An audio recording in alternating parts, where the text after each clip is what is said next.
కొల్లాపూర్ సంస్థానానికి సంబంధించి రాజా సురభి ఆదిత్య లక్ష్మణరావు గారికి సంబంధించి అంటే ప్రస్తుతం ఉన్న రాజాగారి తండ్రి గారు సంబంధించి సర్వే నంబర్ 11 అసద్పూర్ విలేజ్ అంటే ములచింతపల్లి పక్కల ఇది మొత్తం 1523 ఎకరాల 31 గుంట.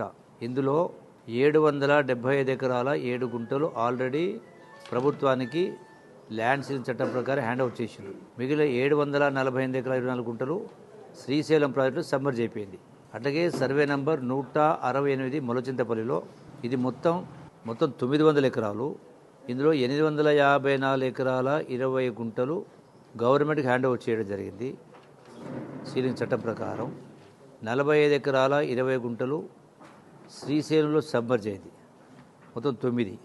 సో ఈ 900 ఇక్కడ 1500 మొత్తం 2423 ఎకరాలు అన్నప్పుడు ఇందులో శ్రీశైలం సబ్మర్షన్లో 748 ఎకరాలు సరౌండ్ 11లో అసత్పూర్లో, అట్లాగే 45 ఎకరాల 20 గుంటలు సరౌండ్ 125లో. ఇది పోను నికరంగా 1600 ఎకరాలు సుమారుగా ఇది భూ పరిమితి చట్టం ప్రకారం అదనంగా ఉన్నటువంటిది.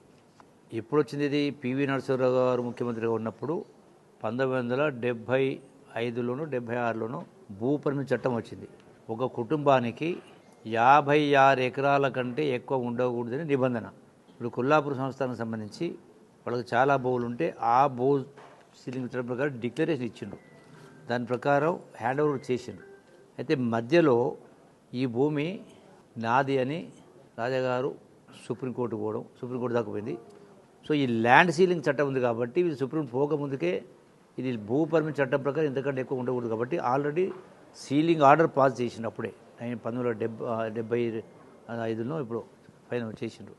దాని తర్వాత వీళ్ళు హ్యాండ్ ఓవర్ చేసిండ్రు సీలింగ్ చట్టం ప్రకారం ఈ భూమి మేము ప్రభుత్వానికి అప్పచెప్తున్నామని రాజాగారి సహోదరి రత్న సుధాబాల గారు సంతకం చేసింది. ఇది లెక్క 2008 హ్యాండ్ ఓవర్ చేసిండు, అంతవరకు బాగానే ఉంది.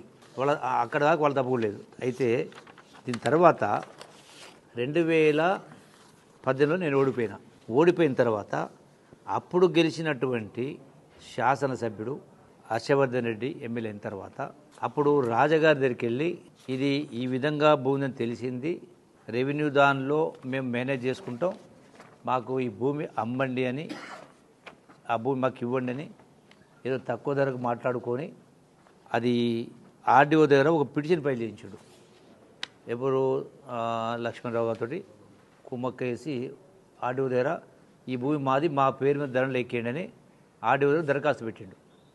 అన్ని దొంగలు గట్లు పంచుకున్నట్టుగా అప్పుడున్నటువంటి ప్రజాప్రతినిధి, అప్పుడున్నటువంటి అధికారి సంస్థానికి వాళ్ళు మొత్తం వాళ్ళు చేసి నాకు ఫ్రీగా వస్తుంటే ఎవరో తీసుకుంటారు కదా, కుమ్మక్క అయిపోయి ఆర్డర్ ఇచ్చేసిండు. ఆర్డీఓ ఈ భూమి రాజగారిదే, ధరణిలో అమలు చేయమని ప్రొసీడింగ్స్ అంటే జడ్జిమెంట్ తీర్పు ఇచ్చిండు ఆర్డీఓ. కొల్లాపూర్ రాజగారు పెట్టిన దరఖాస్తు పైన ఆర్డీఓ తీర్పు ఇచ్చిండు 30 రోజులనే. నా దృష్టికి వచ్చిన తర్వాత నేను అప్పుడు ఆ రోజుల్ని అడిగిన ఆర్డీఓ గారు భూ పరిమితి చట్టం ఉందా లేదంటే భూ పరిమితి చట్టం ఉంది అన్నాడు.